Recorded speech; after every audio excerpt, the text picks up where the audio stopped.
বিসমিল্লাহির রহমানির রহিম। সম্মানিত সভাপতি, উপস্থিত নেতৃবৃন্দ, অনেক সময় হয়ে গেছে, এর জন্য আমি কাউকে ডেজিগনেশন করছি না। উপস্থিত এই জাতীয়তাবাদী দলের যারা প্রাণ, একেবারে তৃণমূলের নেতৃবৃন্দ, সবাইকে আমার ব্যক্তিগত পক্ষ থেকে শুভেচ্ছা, অভিনন্দন। আমি আমার আলোচনার শুরুতেই গভীর শ্রদ্ধার সাথে স্মরণ করছি আমাদের আদর্শের জনক, বাংলার রাখাল রাজা শহীদ প্রেসিডেন্ট জিয়াউর রহমানকে। আমি শ্রদ্ধার সাথে স্মরণ করছি ২ নং ধানিসাপা ইউনিয়নের সাবেক সফল সভাপতি, আমাদের আদর্শের নেতা জনাব মরহুম আনোয়ার হোসেন খান। আমি শ্রদ্ধার সাথে স্মরণ করছি সদ্য প্রয়াত ২ নং ধানিসাপা ইউনিয়নের সাবেক সভাপতি, আজকে যদি তিনি বেঁচে থাকতেন তাহলে এই মঞ্চে থাকতেন, জনাব নুরুল হক ডিলার।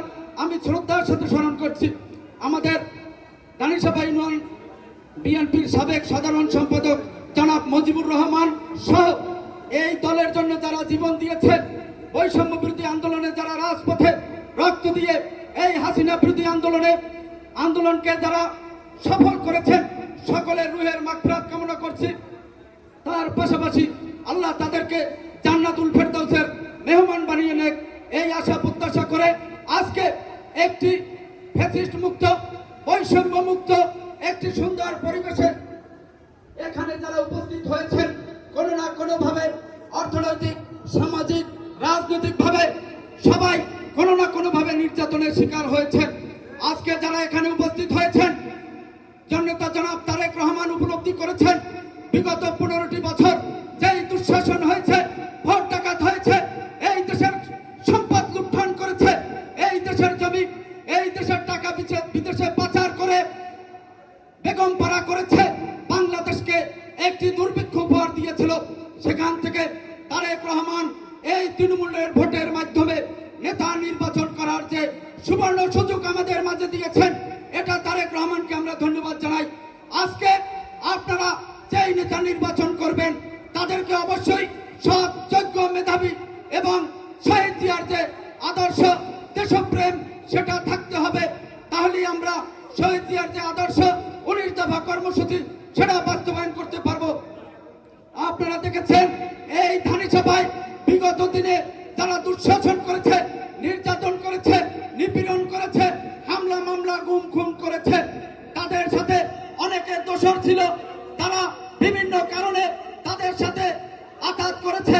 দয়া করে তারা ত্যাগী নেতাদের সামনে আসবেন না, একটু পিছনের সারিতে বসেন।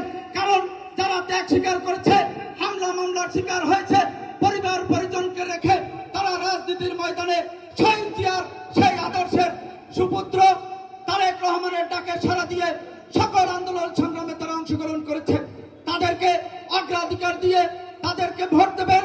ভোটের মধ্য দিয়ে একটি সুন্দর 9টি কমিটি এখানে উপহার দিবেন, যাতে করে এই দেশে আর ওই ফ্যাসিস্টরা মাথা চারা দিয়ে না উঠতে পারে। আমরা সাময়িক একটি বিজয় অর্জন করেছি, পূর্ণাঙ্গ বিজয় অর্জন করতে পারিনি, কারণ দেশে গণতান্ত্রিক একটি সরকার আমরা প্রতিষ্ঠা করতে পারিনি, এখনো ভোটের অধিকার আমরা প্রতিষ্ঠিত করতে পারিনি।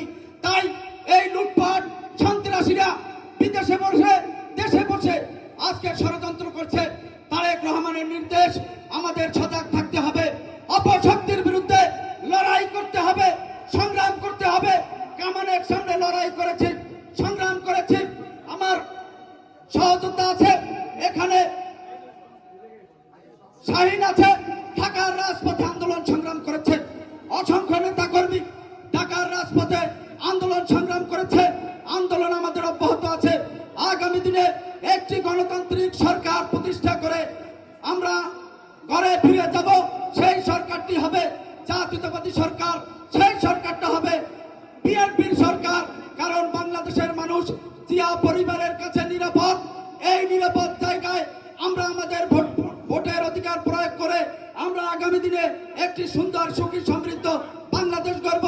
আমরা আগামী দিনে বৈষম্যহীন ধানিসাপা বিনির্মাণ করব। সবাইকে ধন্যবাদ। আল্লাহ হাফেজ। বাংলাদেশ জিন্দাবাদ। উপস্থিত 9 ওয়ার্ড থেকে যারা আসছেন তাদের সকলকে আমার অন্তরস্থল থেকে ধন্যবাদ জানাই। আল্লাহ হাফেজ।